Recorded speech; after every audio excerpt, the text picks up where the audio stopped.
Hello and welcome. Today, we're off on a pretty epic visual journey, exploring a whole continent. Using our source material, we're going to count down the 21 best places to visit in South America. Okay, let's dive right in.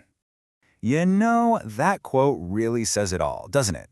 We are talking about a land of incredible extremes. A place where you can find everything from lost cities to some of the most stunning natural scenery on the planet, all packed with vibrant cultures. So let's see what makes this continent home to the absolute best of the best. So here's how we're going to break this journey down. First, we'll talk about why they call it a continent of superlatives. Then, we'll jump into its amazing cities of color and culture. After that, we're heading into the wild with wild wonders and raw nature. Before we get to the really good stuff, the grand finale, the top 3. Okay, let's kick things off with part 1, cities of color and culture. We're diving headfirst into the vibrant, beating heart of the continent, where centuries of history crash right into this incredible modern energy. And our very first stop, coming in at number 21 on the list, is Cartagena, Colombia.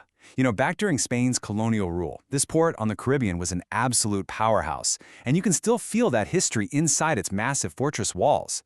But today, it's also just buzzing with life. It's famous for its super colorful festivals and a really vibrant art scene.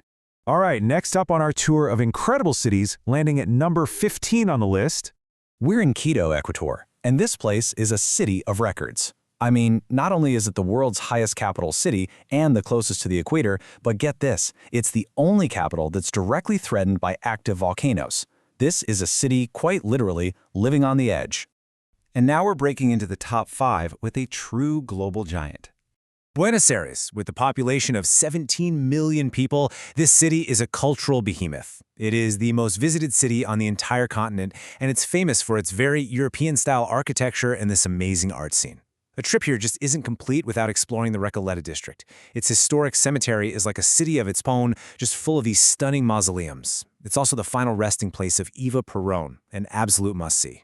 Okay, so we're leaving the energy of the cities behind and venturing into part 2, the wild wonders and raw nature of South America. And believe me, here we're talking about landscapes on a scale that is just, well, it's almost impossible to even wrap your head around. And right here, you can see the continent's extremes just side by side. On the one hand, you've got Los Glaciares National Park in Argentina. It's home to the largest ice cap outside of Greenland and Antarctica. Then on the other hand, you've got the Pantanal, the world's largest wetland, which is just teeming with millions of caiman and one of the biggest jaguar populations on the entire planet.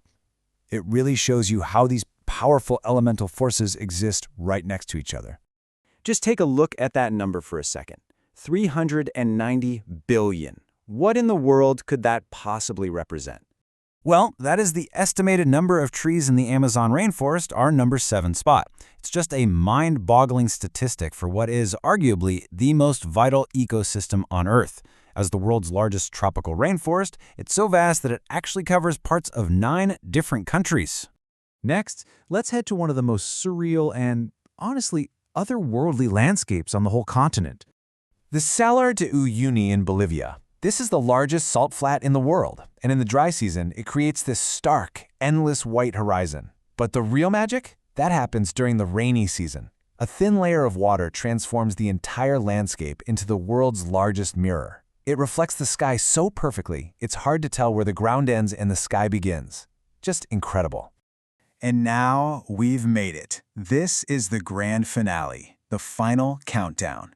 According to our source, these are the top 3 best places to visit in all of South America. coming in at number 3 is a force of nature so powerful, you really have to see it to believe it. Iguazu Falls. It's right on the border of Brazil and Argentina, and its name literally means big water, which might just be the understatement of the century. See, this isn't just one waterfall. It's the world's largest system of them, with 275 distinct falls creating this thunderous, unbelievable sight. As our source material says, it's so immense that words just can't do it justice. The runner-up, taking the number 2 spot, is one of the most iconic and recognizable cities on the entire planet. Rio de Janeiro. I mean, with the gentle curve of Copacabana Beach and the statue of Christ the Redeemer watching over the city from the mountains, Rio is just a picture-perfect place. And hey, if you happen to visit during its famous carnival, you'll see it transform into the undisputed party capital of the world. So, after all those incredible wonders, What could possibly take the top spot? What is the single best place to visit in all of South America? It's Machu Picchu in Peru. This magnificent place was once a palace for the Incan emperor, a formidable fortress, and a sacred site for religious ceremonies. It was hidden so high up in the Andes that it was never touched by the Spanish conquest, and it was a lost city for centuries. Today, its classical Inca architecture and absolutely spectacular views make it Peru's most visited attraction, and the #1 spot on our list.